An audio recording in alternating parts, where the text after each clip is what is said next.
The Crethar vessel listed to port, venting atmosphere in glittering, crystallizing plumes.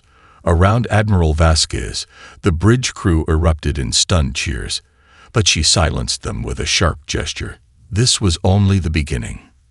Tactical, full analysis of impact damage, she ordered, her voice level despite the adrenaline coursing through her system. Engineering, prepare for evasive pattern theta on my mark. Commander Jackson's hands flew across his console, correlating sensor data. Confirmed hit on their forward section, Admiral. Their dimensional shielding attempted to phase shift our projectile, but couldn't handle the kinetic energy transfer. We're seeing cascade failures across their primary systems. The main view screen showed the wounded Crethar ship attempting to stabilize, its phase-shifting hull flickering between states of matter like a dying light bulb. Two larger vessels broke formation to protect their damaged companion, their weapon ports glowing with contained energy. They're charging weapon systems, Lieutenant Rivera announced from the sensor station, tension evident in her voice. Energy signatures unlike anything in our database. Vasquez nodded calmly. As expected.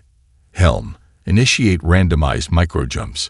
Keep us within firing range, but don't establish a predictable pattern. She opened a fleet-wide channel. All ships, execute dispersal pattern echo. Do not, I repeat, do not cluster your formations. Single ships present smaller targets. The UEN Dauntless shuddered as its maneuvering thrusters fired, executing a complex series of position changes that would make targeting more difficult. Through the viewport, Vasquez watched as Saturn's majestic rings provided a backdrop to humanity's first interstellar battle. The gas giant's pale gold surface reflected distant sunlight, indifferent to the life-or-death struggle unfolding in its orbit. Admiral, Communications Officer Chen called out, "We're receiving a transmission from the alien fleet. Universal Translator is attempting to process." "Put it through," Vasquez ordered, straightening her uniform jacket instinctively. The main screen flickered, and an alien face appeared. The Crethar commander's features were unnervingly insectoid. Compound eyes that reflected the light in prismatic patterns, mandibles that clicked rhythmically, and a carapace of iridescent blue-black that suggested both natural armor and technological enhancement. "Attention primitive vessels." The translation came through in a flat, synthesized voice. "Your resistance is noted but futile. The Crethar Dominion claims this system by right of superior capability. Surrender your weapons technology, and your species may serve a purpose within our hierarchy." Vasquez's expression remained impassive, though her fingers tightened almost imperceptibly on the edge of her command console. "This is Admiral Elena Vasquez of the United Earth Navy. Your unprovoked attack on our Titan research station constituted an act of war under any civilization's laws. We will defend our system with all necessary force." The alien commander's mandibles clicked rapidly in what might have been amusement. "Your projectile weapons are unexpected. An interesting anachronism, but the outcome remains inevitable. The Galactic Council has already been informed of our claim to this system. They will not intervene." "Then they'll witness what happens when you underestimate humanity," Vasquez replied evenly. She signaled communications to cut the transmission before turning to her tactical officer. "Status of the fleet. All ships reporting ready, Admiral. The Intrepid and Valiant have completed their flanking positions. The Crethar don't appear to have detected them against Saturn's radiation background." Vasquez nodded, studying the tactical display. The 7 ships under her command were woefully outnumbered, but they had surprise and innovation on their side. The aliens clearly expected an easy conquest, a fatal miscalculation. "Prepare main batteries," she ordered. "Target their command vessel. Let's show them another anachronism they've forgotten, the value of human determination." As the railguns charged, building their electromagnetic fields to levels that made the air itself taste of ozone, Vasquez thought of Earth, brilliant blue and vulnerable, waiting several astronomical units away, of her daughter at the academy, who would either inherit a free world or none at all. Of the 1,200 souls lost on Titan without warning or chance to defend themselves. "Fire," she said quietly. The Dauntless shuddered as its main battery discharged, the hypervelocity round crossing the void between ships in mere seconds. This time, the Krathar command vessel's shields were fully engaged, dimensional fields rippling as they attempted to shift the incoming projectile into another spatial phase. But Engineer Kapoor's design proved its worth. The round fragmented microseconds before impact, transforming from a single projectile into a cloud of hypersonic particles that overwhelmed the shield's ability to phase shift mass. The alien vessel's forward section crumpled inward, secondary explosions blossoming along its length like deadly flowers. And the battle for humanity's future began in earnest. Admiral Vasquez studied the holographic battle analysis hovering above the war room table. The Dauntless had taken refuge in the shadow of Europa, Jupiter's ice-covered moon providing temporary concealment from Krathar long-range sensors. The rest of her small fleet had scattered throughout the Jogian system, using the gas giant's dozens of moons and complex radiation belts as cover. The Saturn engagement cost them 3 vessels, Commander Jackson reported, highlighting the debris fields with a gesture. But our advantage is already diminishing. Their remaining ships have modified their shields. The same railgun configuration won't work twice. Vasquez nodded, watching as the simulation showed the Krathar fleet's methodical advance toward Jupiter. They're being more cautious now. No more overconfidence. The war room door slid open, admitting a haggard-looking Engineer Kapoor. Dark circles under his eyes testified to the 72 hours he'd spent analyzing the recovered sensor data. He tossed a data chip onto the table, triggering a new holographic display. The intricate energy patterns of the Krathar shield systems. They're using a dimensional phasing technology that's frankly brilliant, he explained, voiced hoarse from exhaustion. Their shields don't just block incoming attacks, they shift them partially into a parallel dimension where the energy can dissipate harmlessly. But our railguns worked, Jackson pointed out. Only because they weren't calibrated for kinetic weapons, Kapoor corrected. No one uses physical projectiles anymore. The Galactic Council standardized on energy weapons centuries ago. But now, he gestured at the new simulation showing the Krathar shield modifications. They're adapting. Fast. Lieutenant Rivera entered with a priority communication tablet. Admiral, we're receiving fragmented transmissions from Mars Colony. The Krathar have dispatched a smaller fleet to establish position there. Silence fell over the war room. Mars housed Earth's largest off-world population, nearly 3 million civilians in the sprawling domed cities and subsurface habitats. They're taking hostages, Vasquez said quietly, the realization settling in her stomach like lead. Insurance against further resistance. Jackson's expression hardened. Standard colonial tactics. They did the same thing in the Proxima system, according to the intelligence briefing. Took the outer colonies hostage to force the main world's surrender. The tactical display updated, showing the new Krathar deployment. Their main fleet continued its advance toward Jupiter, while a smaller but still formidable battle group had established orbit around Mars. Earth itself remained untouched for now, protected by its dense network of orbital defense platforms, though everyone in the room knew those defenses wouldn't stand against a determined Krathar assault. Options, Vasquez asked, her voice calm despite the worsening strategic position. The Galactic Council representatives are still requesting your presence at their diplomatic vessel, Rivera reminded her. They're promising to mediate the conflict. Jackson snorted derisively. The same council that watched the Titan massacre and did nothing.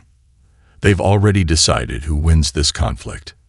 Kapoor had been quiet, his fingers manipulating a complex simulation on his personal device. There might be another way, he said slowly. The Krathar phase shield technology isn't perfect. It has to maintain quantum coherence across the dimensional boundary. He expanded his simulation so everyone could see it. If we modify our railgun projectiles to carry an entanglement disruptor, essentially a miniaturized quantum field generator, we might be able to briefly collapse their shields at the point of impact. Do we have that technology? Vasquez asked. Not exactly, Kapoor admitted, but the principles were being researched at the Titan station before it was destroyed. I've been corresponding with the team lead, Dr. Sharma. She transmitted their preliminary findings just before the attack. The implications hung in the air. They would be weaponizing experimental technology based on incomplete research, with no way to properly test it before deployment. How long to implement? Vasquez finally asked. 36 hours for the prototype, maybe 72 to retrofit the fleet. Kapoor hesitated. But Admiral, there's significant risk if the entanglement field destabilizes prematurely. I understand the risks, Chief Engineer. Vasquez straightened. Decision made. Begin immediately.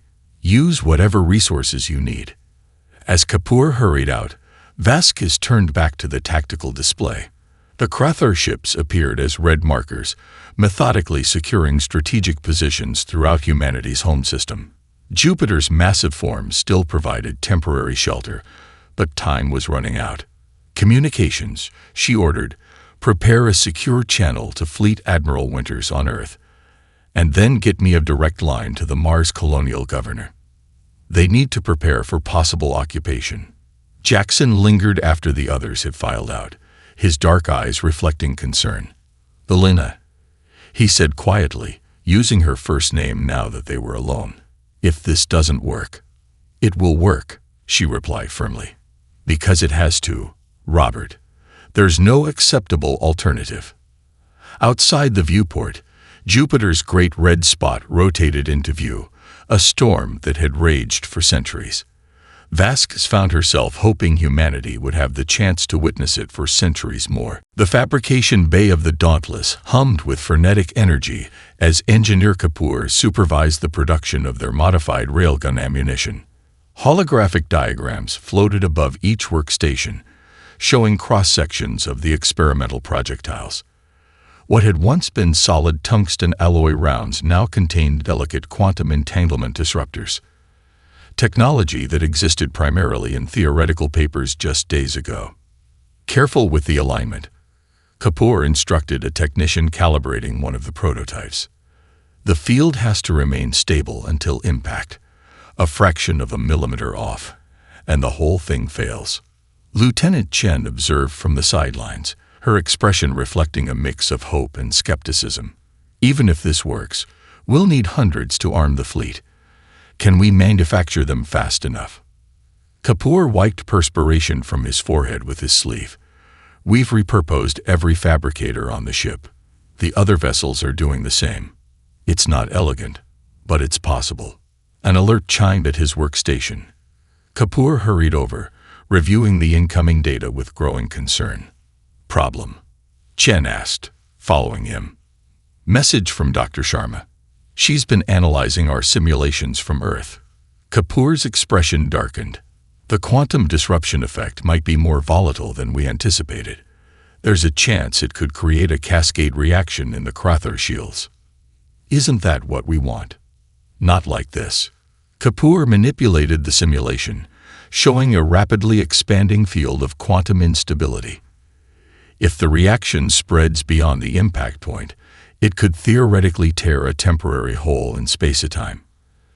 Dr. Sharma is calculating the potential radius now, but we might destroy ourselves along with the target, Chen finished quietly. Kapoor nodded grimly. We need to refine the containment parameters. He glanced at the chronometer. And we have less than 20 hours before the Krathar fleet reaches optimal firing range on Jupiter's defensive platforms. Across the ship, Admiral Vasquez faced her own crisis. The secure communication channel showed the grim face of Governor Takahashi of Mars Colony, transmission periodically disrupted by interference. Placed defensive batteries around the main population centers, Takahashi was saying, his voice steady despite the tension evident in his features. But if they decide to bombard us from orbit, they won't, Vasquez interrupted. The Krathar want Mars intact. They're following a standard Imperial expansion protocol. Secure strategic locations, establish dominance, then begin resource extraction. That's remarkably cold comfort, Admiral. It buys us time, Governor. And time is what we need most right now. Vasquez leaned closer to the screen. What about the evacuation tunnels to Phobos Station? Takahashi nodded. We're moving the children and essential personnel as discreetly as possible. But Phobos can only support about 40,000 people, and only for a few weeks. It won't take weeks, Vasquez assured him, hoping her confidence wasn't misplaced. Just keep your people calm and... The transmission suddenly cut out, replaced by static. Communications Officer Rice worked frantically at her console. The Krathar are jamming all transmissions from Mars, she reported. They've established a communication blackout. Vasquez's expression remained neutral, though her eyes hardened. Time frame on Engineer Kapoor's weapons modifications. He's requesting another 12 hours, Admiral. He has 8. Notify all ships to prepare for combat operations. Vasquez turned back to the tactical display, studying the advancing Krathar formations. They're spreading too thin, trying to secure multiple objectives simultaneously. That's our advantage. Commander Jackson joined her, his own analysis complete. Their primary battle group is arranged in a standard phalanx formation. Minimal adaptation to local conditions, minimal creativity in their deployments. They've grown complacent through easy victories, Vasquez observed. Let's make sure they remember this encounter. Meanwhile, aboard the Krathar command vessel Inevitable Conquest, Supreme War Leader Vexaren reviewed the most recent intelligence on human defensive capabilities. His second-in-command, Sub-Commander Krell, awaited orders with characteristic impatience. The human admiral continues to evade direct confrontation, Krell noted with disdain. Their tactics are those of prey, not warriors. Vexaren's compound eyes reflected the tactical display. You misunderstand their strategy. They are not fleeing. They are choosing their battlefield. He magnified the region around Jupiter's moons. These humans lack our technology, but they use what they have with unexpected effectiveness. They remain primitives, Krell insisted. Their projectile weapons are an anomaly, nothing more. An anomaly that destroyed 3 of our vessels, Vexaren reminded him sharply. His mandibles clicked in a pattern that indicated thoughtfulness. Have our engineers completed their analysis of the human ammunition? Yes, War Leader. Simple kinetic projectiles accelerated to relativistic speeds, effective only because our shields were optimized for energy weapons. And now, our shields have been recalibrated. Their primitive railguns will no longer pose a threat. Vexaren studied the human fleet movements once more. Something about their deployment patterns suggested they were preparing for offensive action, not retreat. It contradicted all strategic logic. Their forces were outmatched in every measurable way. Increase scanner sensitivity, he ordered suddenly. Focus on quantum band irregularities. War Leader. These humans have surprised us once. I would prefer they not do so again. All ships, maintain radio silence. Communicate only through tight beam laser transmission. Admiral Vasquez's orders echoed through the Dauntless's command deck as the human fleet executed their most audacious maneuver yet. The 7 battleships had separated into 3 distinct groups, appearing to retreat in disarray as the Krathar vanguard pressed forward into Jupiter's magnetosphere. From the alien perspective, it would look like panic. A broken formation, each group fleeing in a different direction. In reality, it was a precisely choreographed dance through the gas giant's complex gravitational field. Krathar pursuers are taking the bait, Commander Jackson reported, his voice low despite the fact that sound couldn't travel through space. Their forward squadron has divided to pursue all 3 of our groups. Vasquez nodded, watching as the tactical display showed the alien vessels following exactly the trajectory they'd predicted. The Krathar command structure was hierarchical and rigid, their tactics textbook perfect, but lacking improvisation. They were pursuing based on standard doctrine, rather than adapting to the unique environment of Jupiter's system. Begin primary phase, she ordered. Helm, execute gravitational slingshot on my mark. The Dauntless shuddered as its engines fired in a specific sequence, using Jupiter's massive gravity well to accelerate in a curved trajectory that would bring them around behind one group of pursuers. The maneuver subjected the ship and crew to tremendous G-forces, pushing the inertial dampeners to their limits. Throughout the vessel, crew members braced against the pressure, faces straining as artificial gravity fluctuated. Engineering, status of the modified railgun ammunition. Vasquez asked through gritted teeth. Engineer Kapoor's voice came through, strained but determined. Final calibrations complete, Admiral. Quantum disruptors are stable. Loading into main batteries now. All weapons systems, prepare for synchronized volley on my command. Vasquez watched as the ship completed its slingshot maneuver, now approaching the Krathar pursuers from their blind spot. Jupiter's intense radiation belts partially masked their approach, confusing the alien sensors. The ship's tactical officer counted down the seconds to optimal firing position. Throughout the fleet, the other human vessels were executing similar maneuvers, all converging on their targets from unexpected vectors. Targets locked, the weapons officer announced. All railguns report ready. Vasquez took a deep breath. This would be the moment that determined humanity's fate. If Kapoor's modifications failed, or if the Krathar shields had truly adapted to counter their railguns, there would be no second chance. Fire. The Dauntless bucked as its main batteries discharged simultaneously. The modified projectiles accelerated to a significant fraction of light speed, their paths bent slightly by Jupiter's gravity, making them even harder to track or intercept. On the tactical display, Vasquez watched the projectiles close with their targets. For a terrible moment, it seemed as though the Krathar shields would hold. The familiar dimensional shimmer appeared as their defensive systems engage. Then, as the quantum disruptors activated on impact, localized ruptures appeared in the alien shields. The technology that Engineer Kapoor and Dr. Sharma had developed created minute but catastrophic instabilities in the phase shift fields. Rather than trying to penetrate the shields with brute force, the new ammunition temporarily collapsed the dimensional barriers that made them effective. 3 Krathar light cruisers suffered direct hits, their shields failing at precisely the impact points. The tungsten alloy cores of the projectiles continued through, striking hull material with devastating force. Secondary explosions blossomed across their sleek forms as critical systems failed in cascading sequence.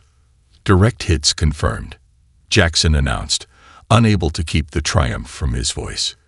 Their shields collapsed exactly as predicted. Across the comm system, similar reports came in from the other ship groups. The synchronized attack had caught the Krathar completely unprepared for this new weapon adaptation.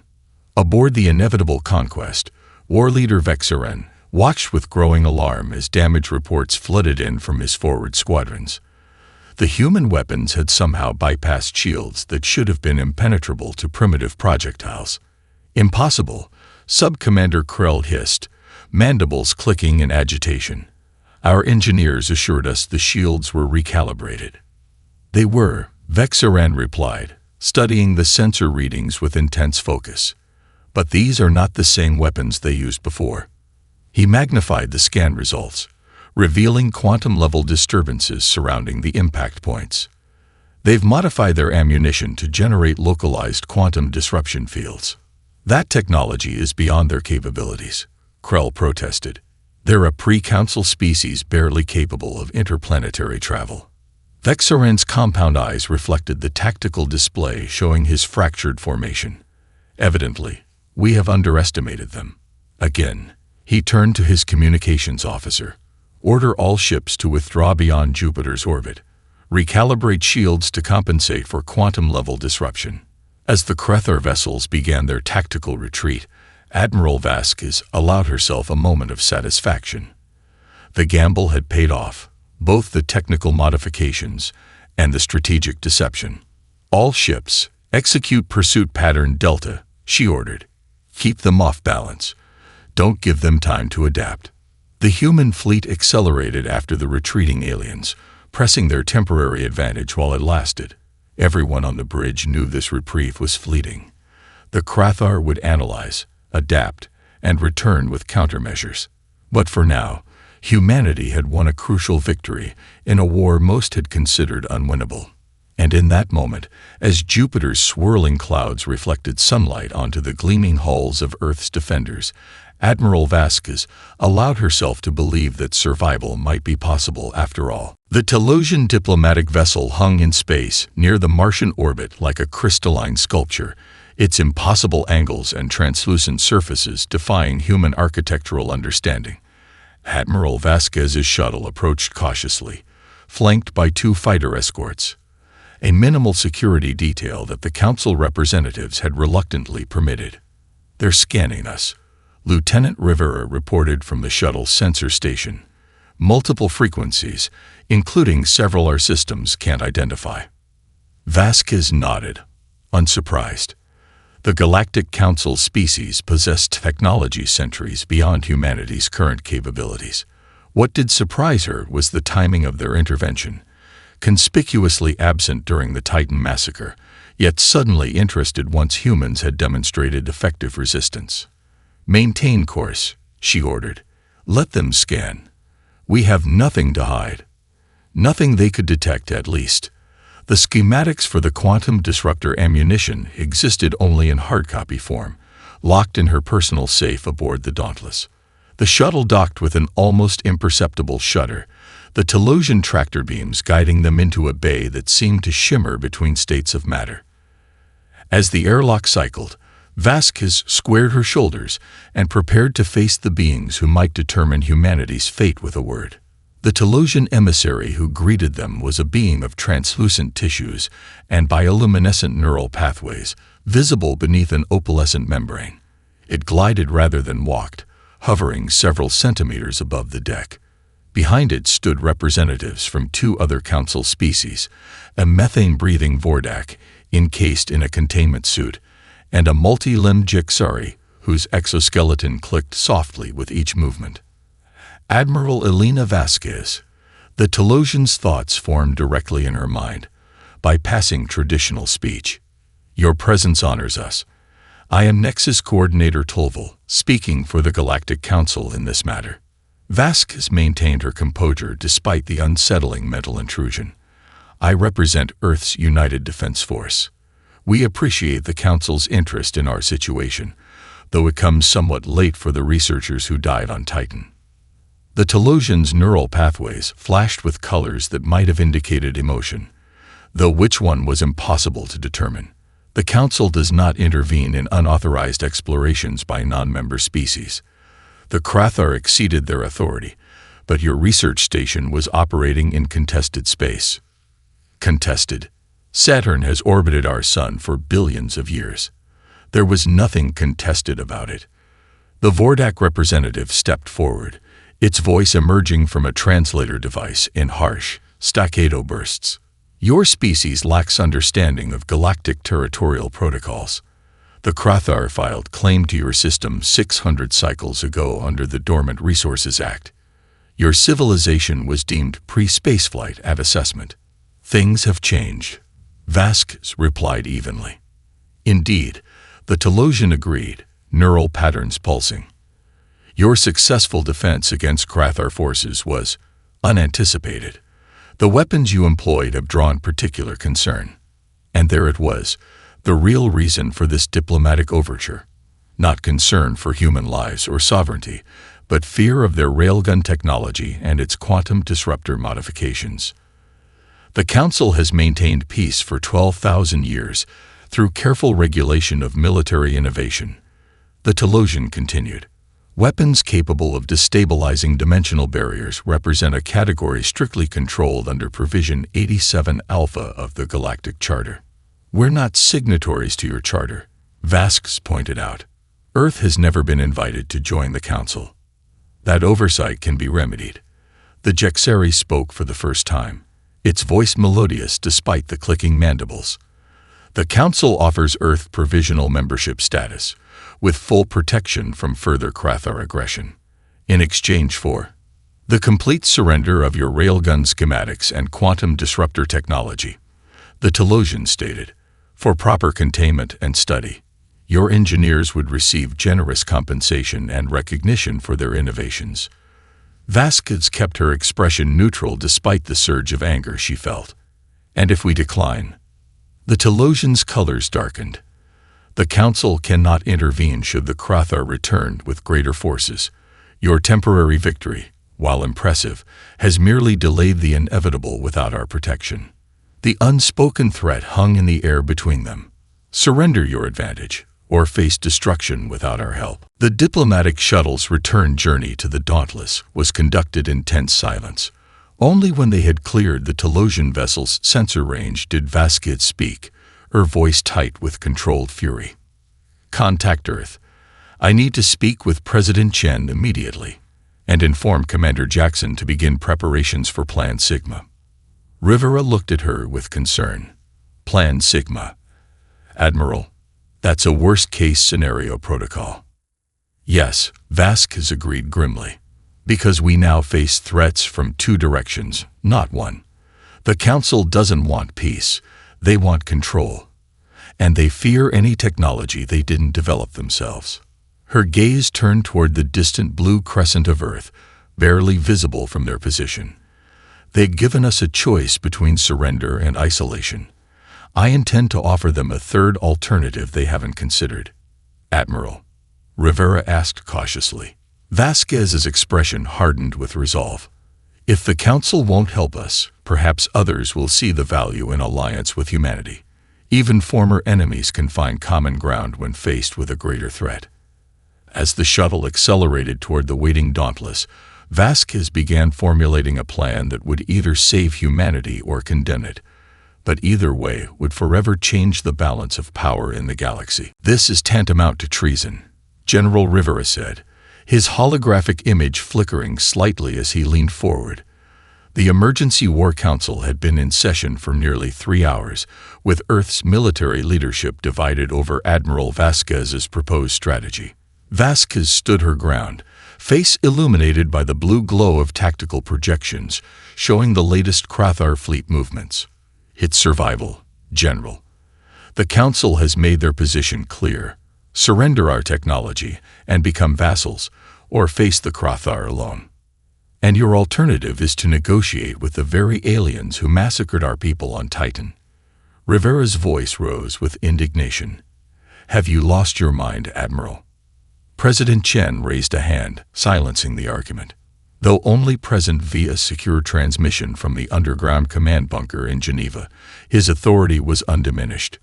Let's focus on facts, not accusations. Admiral Vasquez, your intelligence suggests the Crothar are as concerned about Council interference as we are. Vasquez nodded, pulling up intercepted communications that Engineer Kapoor's team had partially decoded. The Crothar operate under a complex hierarchy of conquest rights. They believed they had legitimate claim to our system based on an ancient survey. But the Council's sudden interest in protecting us, or more accurately, our technology, violates their traditional expansion protocols. Dr. Sharma, the quantum physicist whose theories had made the disruptor ammunition possible, spoke up from her corner of the conference room. There's something else to consider. The quantum disruption technology we've developed represents a fundamental challenge to how the Council species understand dimensional physics. It shouldn't work according to their established theories, but it does. And that frightens them, Vasquez concluded. They've maintained technological superiority for millennia. Species that develop competing technologies tend to suffer mysterious setbacks or conflicts. The implications hung heavy in the air. The Galactic Council, long viewed as humanity's potential savior, might instead be its most insidious enemy, one that maintained peace through enforced technological stagnation. Even if what you say is true, Admiral Winters, the most senior military officer present, said cautiously, how do you propose to approach the Crothar? They've shown no interest in diplomacy. Vasquez straightened, not with a species they considered inferior, but we've proven ourselves now. Their supreme war leader, Vexarin, has shown unusual interest in our tactical innovations. I believe he might be receptive to direct communication. And if he's not?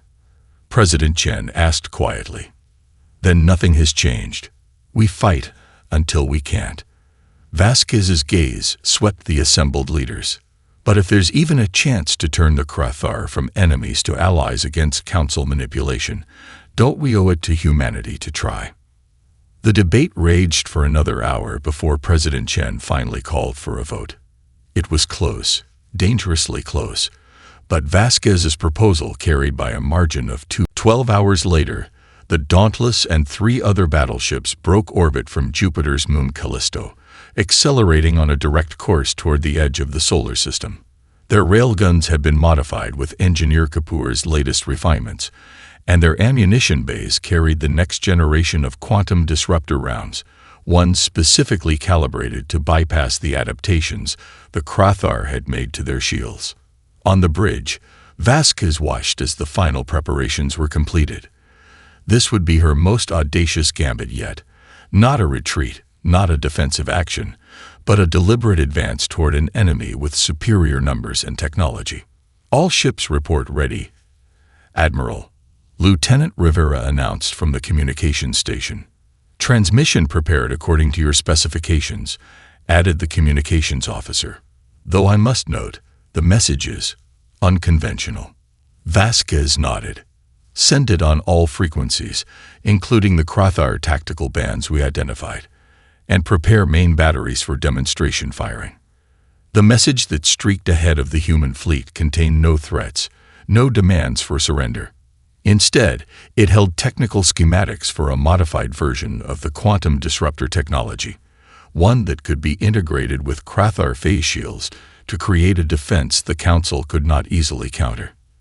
It was an offering, a gesture that might be interpreted as weakness by some, but that Vasquez hoped war leader Vexarin would recognize for what it truly was, an invitation to alliance from one pragmatic commander to another. Message away, the communications officer confirmed.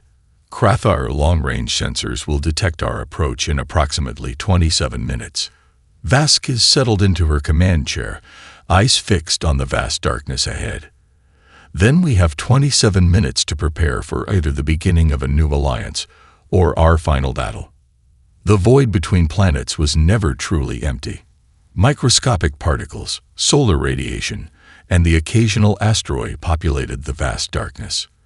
But now, as the human fleet approached the outer boundaries of the solar system, they faced a more deliberate obstacle, a scattered field of quantum sensor drones deployed by the Krathar to monitor approaching vessels.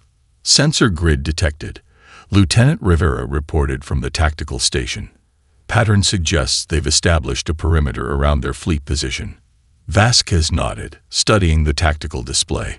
The Krathar had arranged their forces in a defensive formation among the dwarf planets and scattered objects of the Kuiper Belt, a stark contrast to their previously aggressive posture.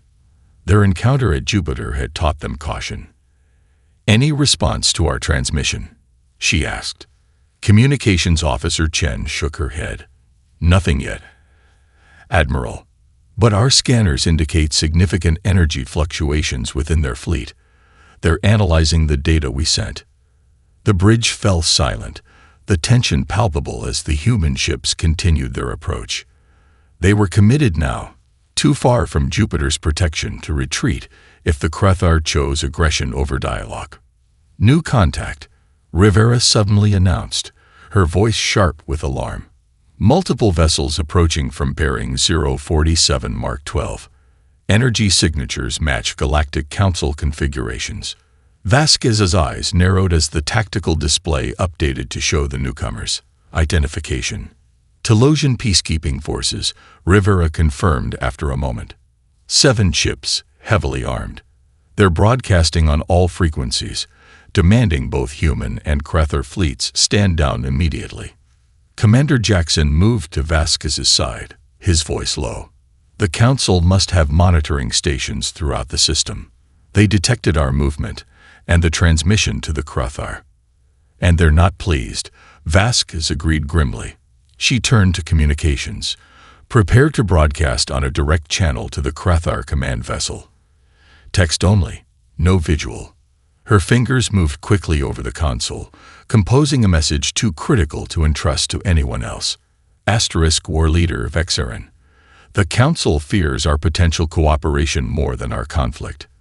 Their intervention now proves the truth of what our transmission suggested. They seek not peace, but control.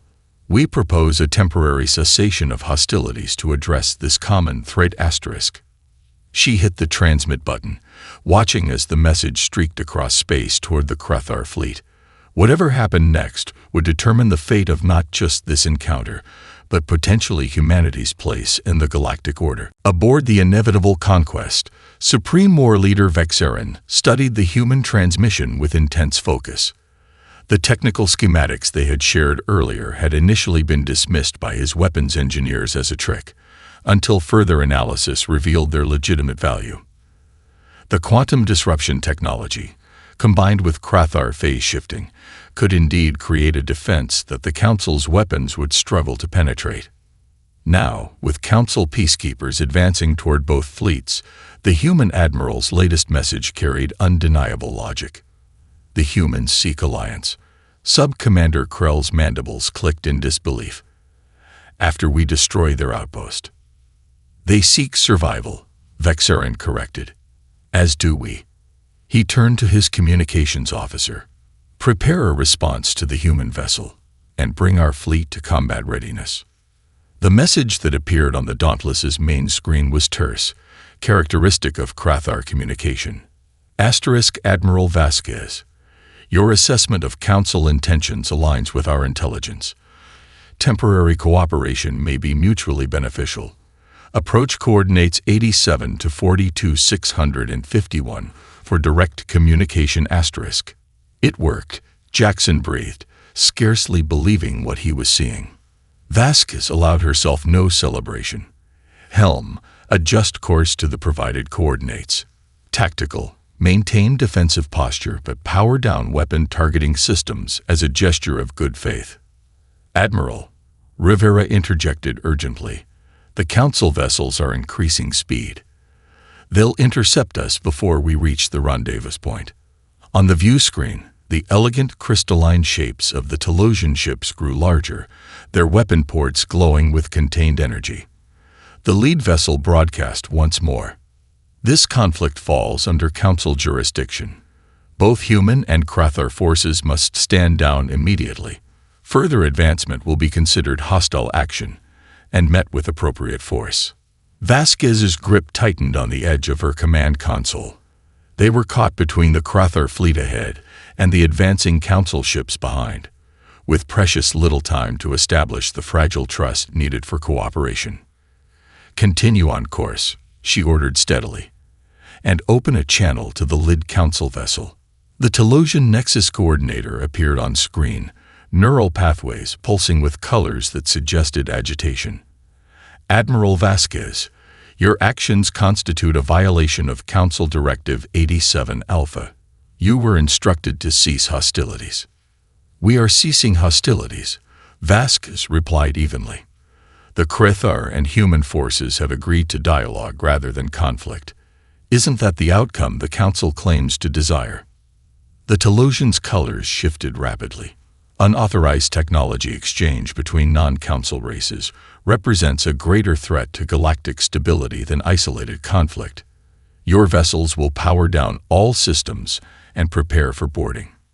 That, Vasquez said with dangerous calm, is not going to happen. She cut the transmission and turned to her tactical officer. Battle stations. All hands prepare for combat operations. She opened a fleet-wide channel, including a direct link to the Krathar command vessel. This is Admiral Vasquez to all ships. The Council has revealed their true intentions. They will fire on both our fleets rather than allow cooperation. I propose joint defensive action. For a breathless moment, there was no response from the Krathar.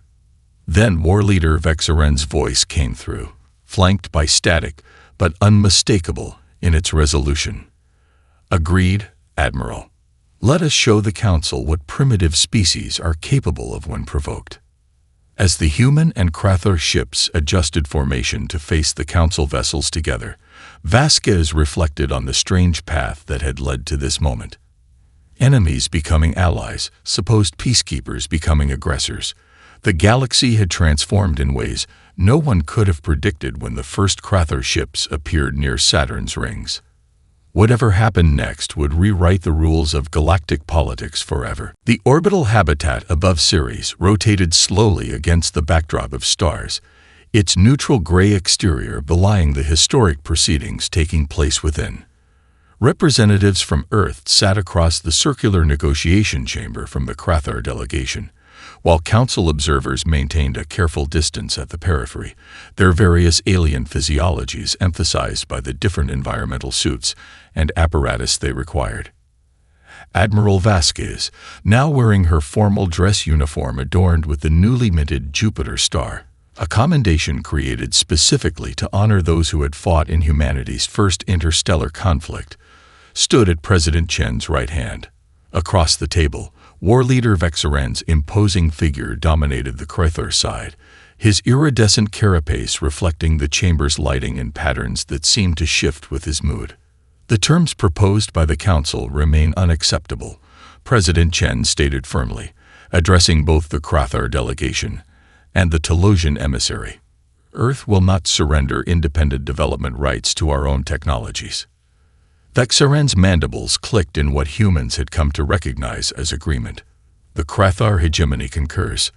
The Council's demand for containment of quantum disruption technology infringes upon conquest rights established by the Treaty of Arcturus. The Telosian emissary's neural pathways pulsed with colors suggesting frustration. The Council has maintained galactic peace for 12,000 cycles through careful regulation of destabilizing innovations.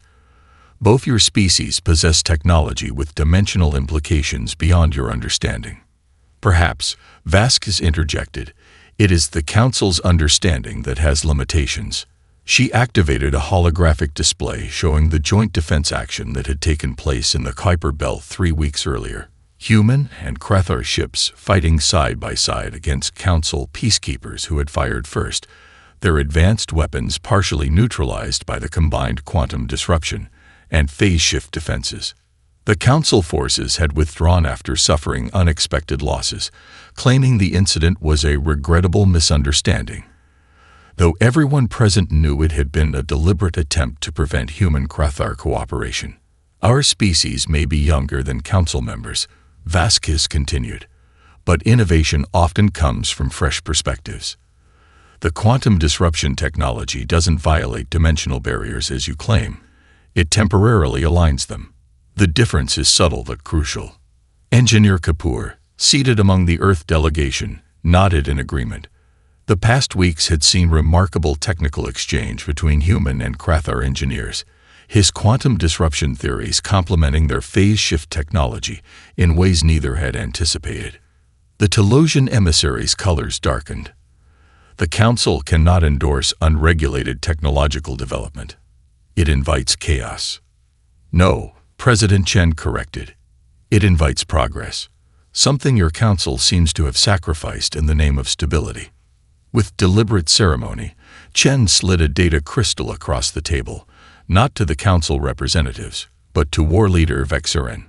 The final draft of the Human-Krathor Accord, as discussed. Independent development rights for both our species, mutual defense against external interference, and open exchange of scientific advancement. Vexaren took the crystal, examining it under the light before inserting it into a reader. His compound eyes scanned the text rapidly. The terms are acceptable to the hegemony, he announced after a moment, including the proposed boundary adjustments and non-aggression clauses. The signing ceremony that followed was brief but momentous. As the human and Krathor leaders formalized their unprecedented alliance, the Council observers watched with barely concealed alarm. The careful hierarchy they had maintained for millennia faced its first serious challenge. Later, as the Earth delegation prepared to depart, Vasquez found herself momentarily alone with War Leader Vexaren in the habitat's observation dome. Through the transparent ceiling, the stars shone with cold clarity, distant suns around which other civilizations might be facing their own struggles for independence. Your strategy was unexpected, Vexarin noted, his translated voice carrying a tone that might have been respect. When we first encountered your ships near Saturn, we believed victory would be swift and certain. A common mistake, Vasquez replied with a slight smile, underestimating an adversary based on their apparent technological limitations. A mistake the Council is now repeating, Vexarin observed. They believe they can control our alliance through diplomatic pressure and economic isolation. They'll fail, Vasquez said with quiet certainty, because they don't understand what drove us to cooperate in the first place, not just mutual survival, but recognition of a shared value. Both our species prize independence and innovation. Vexarin's mandibles moved in what she had learned was the Krathar equivalent of contemplative silence. Finally, he spoke again. My people have a concept, difficultia progressio, progress through challenge. For generations, our conquests came too easily. We grew complacent. Until you encountered someone who fought back effectively, Vasquez finished.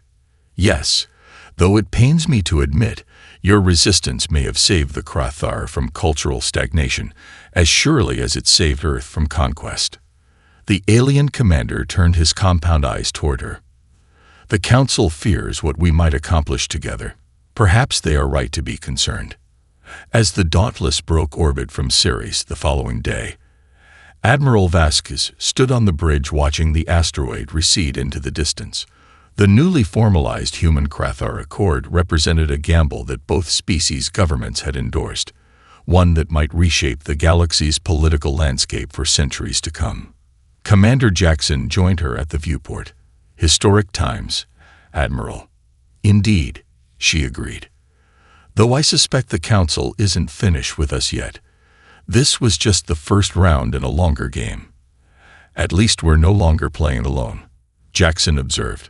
Vasquez nodded, her gaze fixed on the distant stars that no longer represented just mystery and danger, but possibility. The path ahead would not be easy, integrating human and Krathar technologies, navigating complex interspecies relations, and standing firm against Council pressure would challenge both civilizations. But for the first time since the Krathar ships had appeared near Saturn's rings, she felt genuine hope for the future. True glory, she reflected, hadn't come from military victory alone, but from finding a way forward that transformed enemies into allies and challenged the very foundations of galactic power. As the Dauntless engaged its engines and accelerated toward Earth, carrying news of the accord that would forever change humanity's place in the cosmos, Admiral Elena Vasquez allowed herself a moment of quiet pride. Against all odds, they had not merely survived. They had changed the rules of the game entirely.